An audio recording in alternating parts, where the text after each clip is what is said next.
Hi, ജംബു ഹോസ്റ്റിന്റെ പുതിയൊരു വീഡിയോയിലേക്ക് എല്ലാവർക്കും സ്വാഗതം. ഈ ഒരു വീഡിയോയിൽ നമ്മൾ ഡിസ്കസ് ചെയ്യാനായിട്ട് പോകുന്നത് നമ്മുടെ മൈക്രോസോഫ്റ്റ് സർവർ അഡ്മിനിസ്ട്രേഷൻ്റെ ക്ലാസ്സാണ്. ഓൾറെഡി നമ്മുടെ ചാനലിൽ CCNA ക്ലാസ് നടന്നുകൊണ്ടിരിക്കുന്നുള്ള കാര്യം അറിയാലോ. അതേപോലെ തന്നെ നമ്മുടെ ക്ലൗഡ് കൂടി നമ്മൾ സ്റ്റാർട്ട് ചെയ്യുന്നുണ്ട്. ചിലപ്പോൾ ഞാൻ ഈ വീഡിയോ അപ്ലോഡ് ചെയ്യുന്ന അന്നായിരിക്കും ക്ലൗഡിൻ്റെ ആദ്യത്തെ വീഡിയോ അപ്ലോഡ് ചെയ്യുന്നത്. അല്ലെങ്കിൽ ചിലപ്പോൾ ഇത് അപ്ലോഡ് ചെയ്തതിന് ശേഷം, അല്ലെങ്കിൽ ക്ലൗഡ് അപ്ലോഡ് ചെയ്തതിന് ശേഷമായിരിക്കും ഇത് അപ്ലോഡ് ചെയ്യുക. എന്തായാലും നമ്മൾ ക്ലൗഡ് കൂടി നമ്മുടെ ചാനലിൽ സ്റ്റാർട്ട് ചെയ്യുന്നുണ്ട്. അപ്പോൾ സർവർ അഡ്മിനിസ്ട്രേഷൻ ക്ലാസ്സിൽ ലാസ്റ്റ് നമ്മൾ നിർത്തിയത് നമ്മൾ ഹൈപ്പർ-വി എന്ന് പറയുന്ന സോഫ്റ്റ്വെയർ ഉപയോഗിച്ചിട്ട്, സോഫ്റ്റ്വെയർ എന്ന് പറഞ്ഞാൽ ഇൻബിൽഡ് ആയിട്ടുള്ളത് നമ്മുടെ വിൻഡോസ് 10-ലും 11-യും 7-യും ഒക്കെ പ്രോ വെർഷൻ, പ്രോയാണ് 7-ന്റെ അൾട്ടിമേറ്റ്, അതേപോലെ തന്നെ 8-ന്റെ വിൻഡോസ് 8 പ്രോ, അതേപോലെ തന്നെ 10-ന്റെ പ്രോ, 11-ന്റെ പ്രോ എന്നൊക്കെ പറയുന്ന വെർഷനുള്ള ഓപ്പറേറ്റിംഗ് സിസ്റ്റമാണ് നമ്മൾ ഉപയോഗിക്കുന്നതെങ്കിൽ നമ്മൾ ഉപയോഗിക്കാവുന്ന ഒരു ഫീച്ചറാണ് ഹൈപ്പർ-വി എന്നുള്ളത്. അപ്പോൾ ഹൈപ്പർ-വി ഇൻസ്റ്റാൾ ചെയ്യുകയും ഹൈപ്പർ-വി ഇൻസ്റ്റാൾ ചെയ്തതിന് ശേഷം നമ്മൾ ഓൾറെഡി ഡൗൺലോഡ് ചെയ്ത് വെച്ചിട്ടുള്ള വിൻഡോസിൻ്റെ സർവർ ഇമേജ് ഫയല് ഉപയോഗിച്ചിട്ട് നമ്മളൊരു സർവർ ഇൻസ്റ്റാൾ ചെയ്യുകയും ചെയ്തു.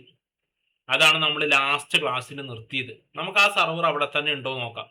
ഞാനത് ഇതുവരെ ഓപ്പൺ ചെയ്ത് നോക്കിയിട്ടില്ല, ജസ്റ്റ് ഇപ്പോൾ ഓപ്പൺ ചെയ്യണം. കാരണം ഈ ഓപ്പൺ ചെയ്യുമ്പോൾ ചിലപ്പോൾ എററും കാര്യങ്ങളൊക്കെ വരുമ്പോൾ ഞാൻ പിന്നെ ആ എററും കാര്യങ്ങളൊക്കെ കട്ട് ചെയ്തിട്ട് സർവർ ഓപ്പൺ ചെയ്യുന്ന വീഡിയോ മാത്രമായിട്ട് നിങ്ങൾക്ക് പ്ലേ ചെയ്ത് വെച്ചിട്ട് കാര്യമില്ലല്ലോ. അപ്പോൾ അതുകൊണ്ട് ഞാൻ ലൈവായിട്ട് ഞാൻ എഡിറ്റും കാര്യങ്ങളും ചെയ്യുന്നില്ല. ഹൈപ്പർ-വി ഞാൻ ഓൾറെഡി ഇൻസ്റ്റാൾ ചെയ്ത് വെച്ചിട്ടുണ്ട്. ഹൈപ്പർ-വി നമുക്കിവിടെ തുറക്കാം. താഴെ നമ്മൾ ജസ്റ്റ് ഹൈപ്പർ-വി മാനേജർ ക്ലിക്ക് ചെയ്യാം. മാനേജർ ക്ലിക്ക് ചെയ്യുമ്പോൾ നമ്മൾ ചെയ്ത വെർച്വൽ മെഷീൻ ഇത് അവിടെ കിടക്കുന്നുണ്ട്. ജസ്റ്റ് അത് സെലക്ട് ചെയ്തതിന് ശേഷം റൈറ്റ് ബട്ടൺ ക്ലിക്ക് ചെയ്തിട്ട് കണക്ട് എന്നുള്ളത് കൊടുക്കുക.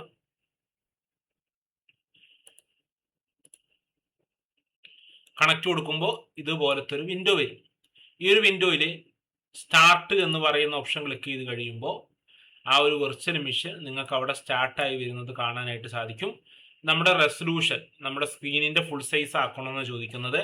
നമ്മളിവിടെ ഫുൾ ഇങ്ങനെ ലാർജിൽ കൊടുത്തിട്ട് കണക്ട് കൊടുത്താൽ നമ്മുടെ സിസ്റ്റത്തിൻ്റെ മുഴുവൻ പേജിലോട്ട് ഫുള്ളായിട്ട് ആ സർവർ ലോഡായിട്ട് വരും, ഫുൾ സ്ക്രീൻ. ഇപ്പോൾ നമുക്ക് ആ വെർച്വൽ മെഷീനിലല്ല നമ്മൾ റൺ ചെയ്യിപ്പിക്കുന്നത്, ഇതിൻ്റെ അകത്താണ് റൺ ചെയ്യിപ്പിക്കുന്നത് എന്ന് നമുക്ക് തോന്നില്ല.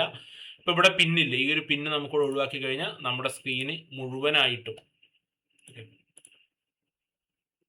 സോറി, ഈ ഒരു പിന്ന് നമ്മൾ ഇവിടെ നിന്ന് ഒഴിവാക്കുവാണെങ്കിൽ അത് ആ പിന്ന് അവിടെ മുഴുവനായിട്ടും അത് പോകേണ്ടതാണ്. നോക്കട്ടെ, ഓക്കെ, ഈ ഒരു പിന്ന് കൂടി നമുക്ക് ഇവിടെ നിന്ന് ഒഴിവാക്കാൻ പറ്റും. അത് ഇങ്ങനെ ആക്കി കഴിഞ്ഞ് പിന്നെ ഇങ്ങനെ മുകളിലോട്ട് പോകുമായിരുന്നു. ഓക്കെ, ഇവിടെ നമുക്ക് ഓപ്പൺ ചെയ്യാൻ സർവറിന്റെ പാസ്വേഡ് admin 123, പാസ്വേഡ് തെറ്റി,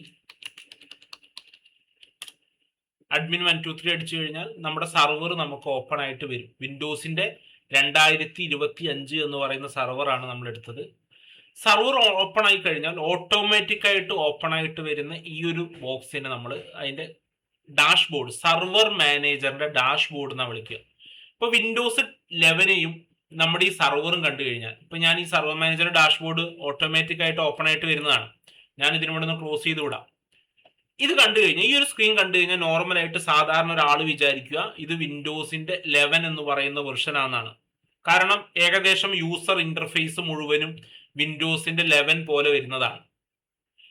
ഇവിടെ നമുക്ക് ഈ സർവർ മാനേജർ എന്ന് പറയുന്ന ഈ ഒരു ബോക്സ് ഉണ്ടല്ലോ, ജസ്റ്റ് സ്റ്റാർട്ട് ബട്ടൺ ക്ലിക്ക് ചെയ്ത് കഴിഞ്ഞാൽ വീണ്ടും നമുക്കത് ഇവിടെ കാണാൻ പറ്റും. നമ്മൾ സർവർ ഓൺ ആക്കി കഴിഞ്ഞാൽ, ആദ്യമായിട്ട് ലോഗിൻ ചെയ്ത് കഴിഞ്ഞാൽ ഓട്ടോമാറ്റിക് ആയിട്ട് ലോഡായി വരുന്ന ഈ ഒരു ഫീച്ചറാണ് ഇതിന്റെ സർവർ മാനേജർ. നമ്മുടെ ഈ സർവർ എന്ന് പറയുന്ന ഓപ്പറേറ്റിംഗ് സിസ്റ്റത്തിന്റെ ഫുൾ മാനേജ് ചെയ്യുന്നത് ഈ സർവർ മാനേജർ എന്ന് പറയുന്ന ഈ ഒരു ഡാഷ്ബോർഡിൽ ഇരുന്നുകൊണ്ടാണ്. ഓക്കെ, ഇവിടെ try Windows admin centre and Azure ARC today, അതിങ്ങനെ എപ്പോഴും ഓപ്പൺ ആയിട്ട് വരും. ജസ്റ്റ് ഞാൻ ഇതിൽ don't show this message again കൊടുത്ത് ക്ലോസ് കൊടുത്താൽ പിന്നീട് ആ ഒരു ചെറിയൊരു ബോക്സ് വരില്ല. സർവർ മാനേജർ എപ്പോഴും നമ്മൾ സർവറിൽ ജസ്റ്റ് ലോഗിൻ ചെയ്താൽ ഓട്ടോമാറ്റിക് ആയിട്ട് ലോഡായി വരുന്നതാണ് എന്ത്, ഈ സർവർ മാനേജർ. അത് ഇവിടുന്ന് ക്ലോസ് ചെയ്യാൻ പറ്റും. ഇതിപ്പോൾ സർവർ ആണ് എന്ന് ഞാൻ കഴിഞ്ഞ ക്ലാസ്സിൽ പറഞ്ഞിരുന്നു, പക്ഷേ ഒരു വിൻഡോസ് 11 അതേ ഇന്റർഫേസ് അല്ലേ. അപ്പോൾ വിൻഡോസ് 11 ബേസ് ചെയ്തിട്ടുണ്ടാക്കിയതാണ് വിൻഡോസിന്റെ സർവർ എന്ന് പറയുന്നത്. ദിസ് പി സിയുടെ റൈറ്റ് ബട്ടൺ എന്ന് വെച്ചാൽ യൂസർ ഇന്റർഫേസ് കേട്ടോ. ദിസ് പി സിയുടെ റൈറ്റ് ബട്ടൺ ഞെക്കിയിട്ട് പ്രോപ്പർട്ടീസ് എടുത്താൽ ഞാൻ കഴിഞ്ഞ ക്ലാസ്സിൽ കാണിച്ചിരുന്നു, നമുക്ക് സർവർ ഇവിടെ കാണാനായിട്ട് സാധിക്കും. ഏകദേശം 6 GB ആയിരുന്നു ഞാൻ എടുത്തിരുന്നത്. ഇതാ സർവർ ഇൻസ്റ്റാൾ ചെയ്തത് ഞാൻ ഈ ഡേറ്റിനാണ് ഇൻസ്റ്റാൾ ചെയ്തത്. സർവർ 2025 ഡാറ്റ സെന്റർ എന്ന് പറയുന്ന വെർഷനാണ് ഉപയോഗിച്ചത്. ഓക്കെ, പിന്നെ പ്രൊഡക്റ്റ് കീ ആൻഡ് ആക്ടിവേഷൻ്റെ അവിടെ ഞാൻ ഒരു വാലിഡിറ്റി, ഒരു 180 ദിവസത്തെ വാലിഡിറ്റി ഉള്ള ഒരു സർവറാണ് ഞാനിപ്പോൾ ഓൾറെഡി ഇതിൽ എടുത്തിരിക്കുന്നത്. ഇതാണ് സർവർ മാനേജർ. ഇനി നമുക്ക് സർവറിനെ കുറിച്ച് കുറച്ച് കാര്യങ്ങൾ കൂടി പഠിക്കാനുണ്ട്. ഓക്കെ, ഇതാണ് സർവറിന്റെ ഇന്റർഫേസ്. ഇവിടെ സ്റ്റാർട്ട് ബട്ടൺ നോക്കിക്കഴിഞ്ഞാൽ ഇവിടെ സർവർ മാനേജർ ഉണ്ടാവും. ഇതിലിരുന്നിട്ടാണ് നമ്മൾ മുഴുവൻ മാനേജ് ചെയ്യുക എന്ന് പറയുന്നത്. എന്തൊക്കെയാണ് മാനേജ് ചെയ്യുന്നത് എന്നുള്ളതൊക്കെ നമുക്ക് നോക്കാം. അപ്പൊ ഞാൻ ഇതൊന്ന് ജസ്റ്റ് മിനിമൈസ് ചെയ്യാണ്. ഇവിടെ മിനിമൈസിലിട്ടു. അപ്പോഴും നമ്മുടെ ഇത് മിനിമൈസ് ഇട്ടു. അപ്പോഴും നമ്മുടെ വെർച്വൽ മെഷീൻ ഇവിടെ റൺ ആവുന്നുണ്ട്. നമ്മുടെ വെർച്വൽ മെഷീൻ നിങ്ങൾക്ക് ഇവിടെ നോക്കിക്കഴിഞ്ഞാൽ അത് ഇവിടെ റൺ ആവുന്നുണ്ട്. ജസ്റ്റ് മിനിമൈസിൽ ഇട്ടു എന്നേ ഉള്ളൂ. ഇനി നമുക്ക് സർവറിന്റെ കുറച്ച് ഫീച്ചേഴ്സ് നമുക്ക് പരിചയപ്പെടാം. എന്താണ് വിൻഡോസ് സർവർ എന്ന് പറഞ്ഞാൽ? വിൻഡോസ് സർവർ എന്നത് മൈക്രോസോഫ്റ്റ് കമ്പനി വികസിപ്പിച്ചെടുത്ത ഒരു സർവർ ഓപ്പറേറ്റിംഗ് സിസ്റ്റമാണ്. ഇത് സാധാരണ കമ്പ്യൂട്ടറിൽ ഉപയോഗിക്കുന്ന വിൻഡോസ് 10, 11 പോലുള്ള ഒരു ഓപ്പറേറ്റിംഗ് സിസ്റ്റമേ അല്ല. കാണുമ്പോൾ നിങ്ങൾക്ക് അങ്ങനെ തോന്നുമെന്നുണ്ടെങ്കിലും വിൻഡോസ് സർവർ പ്രധാനമായിട്ടും നെറ്റ്വർക്കിൽ ഇരിക്കുന്ന കമ്പ്യൂട്ടറുകളെ, അതിലുപയോഗിക്കുന്ന യൂസറുകൾ, അതിലുപയോഗിക്കുന്ന റിസോഴ്സ്, ഫയല്, പ്രിന്റർ, അപ്ലിക്കേഷൻ എല്ലാത്തിനെയും സെൻട്രലൈസ്ഡ് ആയിട്ട് മാനേജ് ചെയ്യാൻ കഴിവുള്ള ഒരു ഓപ്പറേറ്റിംഗ് സിസ്റ്റമാണ് ഈ വിൻഡോസ് സർവർ എന്ന് പറയുന്നത്. ഒരു കമ്പനി അല്ലെങ്കിൽ ഒരു ഓഫീസിലുള്ള എല്ലാ കമ്പ്യൂട്ടറുകളും ഒരു സർവറിന്റെ കൺട്രോളിൽ പ്രവർത്തിക്കാൻ വിൻഡോസ് സർവർ ഉപയോഗിക്കുന്നുണ്ട് എന്നുള്ളതാണ്. നമുക്ക് വിൻഡോസ് സർവറിൽ നമുക്ക് ചെയ്യാവുന്ന കുറച്ച് പ്രധാനപ്പെട്ട ഈ ഒരു മാനേജ്മെന്റുമായിട്ട് ബന്ധപ്പെട്ടുള്ള കുറച്ച് കാര്യങ്ങൾ നോക്കാം. നമ്മുടെ വിൻഡോസ് സർവറിൽ യൂസർ മാനേജ്മെന്റ് ഉണ്ട്.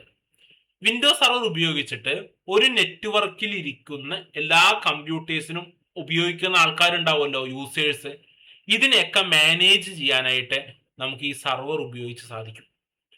രണ്ടാമത്തെ പ്രധാനപ്പെട്ട ഒരു ഫീച്ചർ എന്ന് പറഞ്ഞാൽ നമുക്ക് ആക്റ്റീവ് ഡയറക്ടറി എന്ന് പറയുന്ന ഒരു ഫീച്ചർ ഉണ്ട് നമ്മുടെ സർവർ മാനേജറിൽ. നമ്മൾ നേരത്തെ ഒരു സർവർ മാനേജർ ഡാഷ്ബോർഡ് കണ്ടല്ലോ. വിൻഡോസ് സർവറിൽ ഒരു ആക്റ്റീവ് ഡയറക്ടറി എന്ന് പറയുന്ന ഒരു ഫീച്ചർ ഉണ്ട്.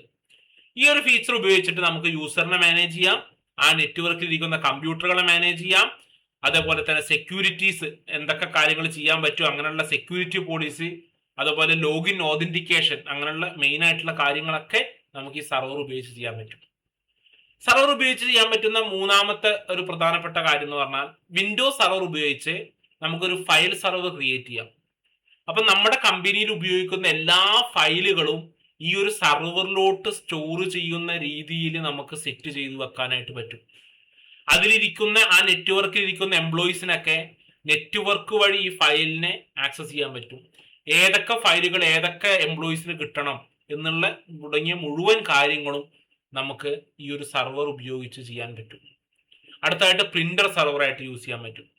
നമുക്ക് നെറ്റ്വർക്കിൽ ഇരിക്കുന്ന ഡിവൈസുകൾക്കെല്ലാം ഒരു പ്രിന്റർ വെച്ചിട്ടുണ്ടെങ്കിൽ ഈ പ്രിന്ററിനെ നമുക്ക് മാനേജ് ചെയ്ത് ഇവരുടെ പ്രിന്റും കാര്യങ്ങളൊക്കെ ഇരുന്ന് കൺട്രോൾ ചെയ്യുന്നതൊക്കെ ഇതിലിരുന്ന് ചെയ്യാം, ഈ സർവറിലൊന്ന് ചെയ്യാം. പിന്നെ സർവറിൽ ഉപയോഗിക്കുന്ന വേറൊരു ഫീച്ചർ DHCP എന്ന് പറയും, ഡൈനാമിക് ഹോസ്റ്റ് കോൺഫിഗറേഷൻ പ്രോട്ടോകോൾ ആണ്.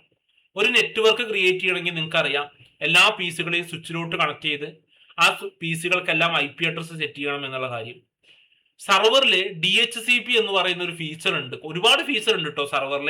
അതിൽ ഞാനിപ്പോൾ ഉദാഹരണമായിട്ടൊരു ഫീച്ചർ മാത്രമേ ഇവിടെ എഴുതിയിട്ടുള്ളൂ.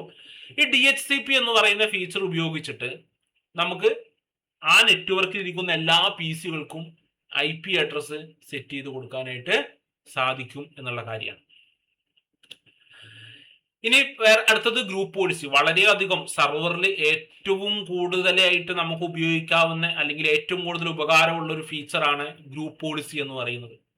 ഈ ഗ്രൂപ്പ് പോളിസി ഉപയോഗിച്ചിട്ട് നെറ്റ്വർക്കിലുള്ള കമ്പ്യൂട്ടറുകൾ അതേപോലെ യൂസറുകൾക്കൊക്കെ റൂളുകൾ അപ്ലൈ ചെയ്യാനായിട്ട് പറ്റും.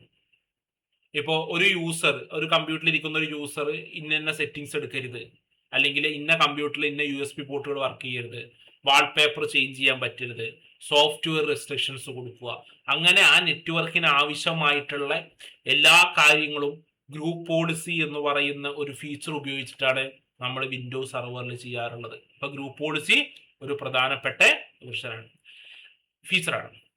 വിൻഡോസ് സെർവറിൽ ഏതൊക്കെ വെർഷൻ ഉണ്ട്? 2008, 2012, 2016 ഇറങ്ങിയിരുന്നു, 2019 ഇറങ്ങിയിരുന്നു, 2022 ഇറങ്ങിയിരുന്നു.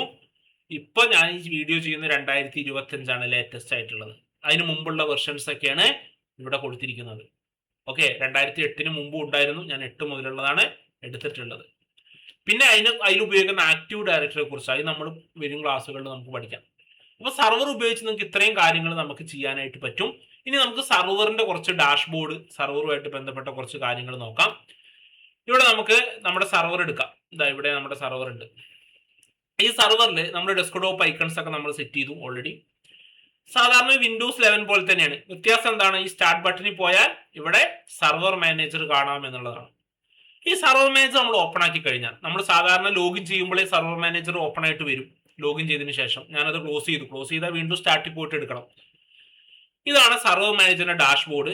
നിങ്ങൾക്ക് മുകളിലായിട്ട് ഇവിടെ ഇങ്ങനെ ഒരു ഐക്കൺ ഇങ്ങനെ പോയിരുന്നു, ഒരു കളർ. ഞാൻ ഒന്നുകൂടെ റീഫ്രഷ് ചെയ്യുക. അതായത് ഇത് സർവർ മാനേജറിന്റെ ഡാഷ്ബോർഡ് ലോഡ് ആവുന്നതാണ്. ഇപ്പൊ സർവർ മാനേജറിന്റെ ഡാഷ്ബോർഡ് ഓൾറെഡി വേഗം ലോഡായി വന്നു. കാരണം എന്താ? ഞാനിപ്പോൾ ഇതിലൊരു ഫീച്ചറുകൾ ഒന്നും ചെയ്തിട്ടില്ല. ജസ്റ്റ് ലാസ്റ്റ് ക്ലാസ്സിൽ നമ്മൾ സർവർ ഇൻസ്റ്റാൾ ചെയ്തു എന്നുള്ളത് മാത്രമേ ഉള്ളൂ. വേറൊന്നും ഞാൻ ചെയ്തിട്ടില്ല. അതുകൊണ്ട് ഇതിപ്പോ ലോഡായി വന്നു, വേഗം ലോഡായി അല്ലേ. ഇവിടെ ഇതിന്റെ റീഫ്രഷാ, ഇത് ഈ കാണുന്ന ഐക്കൺ റീഫ്രഷാ. നമുക്ക് സർവർ മാനേജറിന്റെ ഡാഷ്ബോർഡ് നമ്മൾ എന്തെങ്കിലും റോളുകൾ ഇൻസ്റ്റാൾ ചെയ്യുകയോ റോളുകൾ കളയുകയോ ഒക്കെ ചെയ്തു കഴിഞ്ഞാൽ നമുക്ക് റീഫ്രഷ് ആയി വരാൻ വേണ്ടിയിട്ടാണ് ഈ റീഫ്രഷ്. തൊട്ടിപ്പുറത്ത് കാണുന്നതാണ് ഇതിന്റെ നോട്ടിഫിക്കേഷൻ. നമ്മുടെ സർവർ മാനേജറുമായിട്ട് ബന്ധപ്പെട്ടിട്ട് നമുക്ക് എന്തെങ്കിലും നോട്ടിഫിക്കേഷനും കാര്യങ്ങളൊക്കെ വരുന്നുണ്ടെന്നുണ്ടെങ്കിൽ നമ്മൾ ഈ നോട്ടിഫിക്കേഷൻ എന്ന് പറയുന്ന സെക്ഷനിൽ പോയിട്ടാണ് നമ്മൾ ചെക്ക് ചെയ്യേണ്ടത്. ഇപ്പൊ ഇവിടെ ഒരു നോട്ടിഫിക്കേഷനും വന്നിട്ടില്ല, കാരണം ഞാനിപ്പോൾ പുതിയതായിട്ട് ഒന്നും ചെയ്തിട്ടില്ല. ഓക്കെ, ഇപ്പൊ ഞാൻ ഉദാഹരണമായിട്ട് ഞാനൊരു റീഫ്രഷ് കൊടുക്കും. റീഫ്രഷ് ഇങ്ങനെ കൊടുത്തു കഴിയുമ്പോൾ റീഫ്രഷ് ആവില്ലേ. അപ്പൊ ആ റീഫ്രഷിന്റെ നോട്ടിഫിക്കേഷൻ കണ്ടോ? റീഫ്രഷ് കംപ്ലീറ്റ് ആയി എന്ന് പറഞ്ഞിട്ടുള്ളത്. അങ്ങനെ നമ്മുടെ സർവർ മാനേജറിൽ എന്തെങ്കിലും നോട്ടിഫിക്കേഷൻ ആയിട്ട് വന്നു കഴിഞ്ഞാൽ, നമ്മുടെ ഫോണിന്റെ ഒക്കെ നോട്ടിഫിക്കേഷൻ പോലെയാണ് സർവർ മാനേജറിന്റെ ഡാഷ്ബോർഡിലുള്ള നോട്ടിഫിക്കേഷൻ എന്ന് പറയുന്നത്. പിന്നെ ഉള്ളതാണ് മാനേജ്. നമുക്ക് സർവർ മാനേജറിനെ മാനേജ് ചെയ്യണ്ടേ? എന്താ പറയാ, അതിൽ റോളുകൾ ആഡ് ചെയ്യണം, സെറ്റിങ്സ് കൊടുക്കണം, എല്ലാം നമ്മുടെ സർവറിലാണ് ഇരുന്നിട്ടാണല്ലോ നമ്മൾ എല്ലാ കാര്യങ്ങളും ചെയ്യുക. അപ്പൊ സർവറിനെ മാനേജ് ചെയ്യാനുള്ള ഒരു ഓപ്ഷനാണ് ഈ പറയുന്ന മാനേജ് എന്ന് പറയുന്നത്. ഇതിലിവിടെ സർവർ മാനേജർ പ്രോപ്പർട്ടീസ് എടുത്താൽ specify the server manager data refresh period in 10 എല്ലാ 10 മിനിറ്റ് കൂടുമ്പോഴും ഇതൊന്ന് റീഫ്രഷ് ആകും എന്നുള്ളതാണ്. Do not start server manager automatically at logon. ഞാൻ പറഞ്ഞില്ലേ, ലോഗോൺ ചെയ്യുമ്പോൾ ഓട്ടോമാറ്റിക് ആയിട്ട് വരുന്നത്. ഇതിൽ നിങ്ങൾ ടിക്ക് കൊടുത്തിട്ട് ഓക്കെ കൊടുക്കുകയാണെങ്കിൽ പിന്നീട് അങ്ങോട്ട് ഈ ഓട്ടോമാറ്റിക് ആയിട്ട് ഇത് നിങ്ങൾ ലോഗിൻ ചെയ്ത ഉടനെ ഈ സർവർ മാനേജറിന്റെ ബോക്സ് ഓപ്പൺ ആയിട്ട് വരില്ല. ടൂൾസിൽ നമുക്ക് കുറച്ച് ടൂളുകൾ ഇവിടെ ഉണ്ട്. നമുക്ക് ഈ മാനേജ് പോയി കഴിഞ്ഞാൽ ആവശ്യമായിട്ടുള്ള റോളുകളും ഒക്കെ നമുക്ക് ഇവിടെ ആഡ് ചെയ്യാം. ആഡ് ചെയ്ത് കഴിഞ്ഞാൽ ഈ ടൂളിലാണ് ഇത് കാണാൻ പറ്റുക. പിന്നെ ഉള്ളത് വ്യൂ ആണ്. വ്യൂ നമുക്ക് ഈ ഡാഷ്ബോർഡിന്റെ വലിപ്പം കൂട്ടുകയും കുറയ്ക്കുകയും ഒക്കെ ചെയ്യാവുന്നത് ഈ ഇതിലാണ്. അതേപോലെ ഹെൽപ്പ്, മൈക്രോസോഫ്റ്റിന്റെ ഭാഗത്ത് നമുക്ക് ഹെൽപ്പ് വേണമെങ്കിൽ ഇവിടെ ചെയ്യാൻ പറ്റും. അതേപോലെ ഇത് ഇവിടെ ക്ലോസ് ചെയ്യാൻ പറ്റും. ഇപ്പൊ ജസ്റ്റ് ഞാൻ സർവർ മാനേജറിന്റെ ഡാഷ്ബോർഡ് ഒന്ന് പരിചയപ്പെടുത്തിയെന്നുള്ളൂ. വരും ക്ലാസ്സുകളിൽ നമുക്ക് വിശദമായിട്ട് എന്ത് ചെയ്യാം, പരിചയപ്പെടുത്താം. നമുക്ക് ഇതൊന്നിപ്പോ ഒന്ന് ഷട്ട് ഡൗൺ ചെയ്യാം.